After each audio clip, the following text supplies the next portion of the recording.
పరిశుద్ధ నామమునకు స్తోత్రములు. మీ అందరికీ నా వందనాలు. యోహాను సువార్త 18, 37, 38లో ఒక సంఘటన చూద్దాము. యేసుక్రీస్తుని పిలాతు యొద్దకు తీసుకొని వచ్చినప్పుడు నీవు రాజువా అని పిలాతు అడుగుతాడు. అందుకు యేసు ఏమంటాడంటే నీవు అన్నట్టు నేను రాజునే అని అంటాడు. అయితే 38వ వచనంలో ఇంకా చెప్తా ఉంటాడు యేసుక్రీస్తు పిలాతుకి, సత్యమును గూర్చి సాక్ష్యమిచ్చుటకు నేను పుట్టి తిని ఇందు నిమిత్తమే ఈ లోకమునకు వచ్చి తిని అని చెప్తున్నాడు పిలాతుకి. ఏమని? సత్యమును గూర్చి సాక్ష్యం ఇవ్వడానికే యేసుక్రీస్తు పుట్టినాడంట. ఎవరు ఈ సత్యం ఎవరు అని మనం చూస్తే యోహాను సువార్త 17:3లో అద్వితీయ సత్యదేవుడవైన నిన్నును నీవు పంపిన యేసుక్రీస్తును. చూడండి, అద్వితీయ సత్యదేవుడు అంటే తండ్రి అయిన దేవుడు సత్యవంతుడు. ఆ సత్యవంతుని యొక్క మరి 38వ యోహాను 18:38కి మళ్ళీ తిరిగి వద్దాం.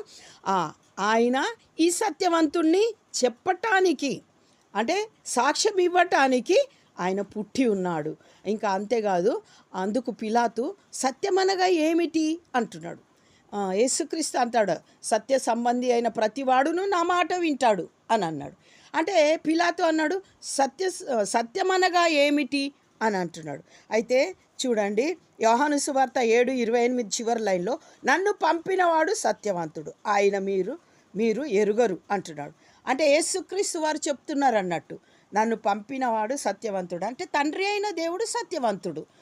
అయితే ఈ తండ్రి అయిన దేవుణ్ణి ఎవ్వరు ఎప్పుడూ చూడలేదు. చూద్దామా, యోహాను సువార్త 1:18లో ఎవడును ఎప్పుడైనాను దేవుని చూడలేదు, తండ్రి రొమ్మున ఉన్న అద్వితీయ కుమారుడే ఆయనను బయలుపరచెను. ఈ తండ్రి రొమ్ములో ఉన్న అంటే త్రియేక దేవునిలో ఒక దేవుడైన యేసుక్రీస్తు వారే ఆయన ఈ లోకానికి వచ్చి తండ్రి అయిన దేవుణ్ణి మనకి చూపెట్టాడు అని అర్థం.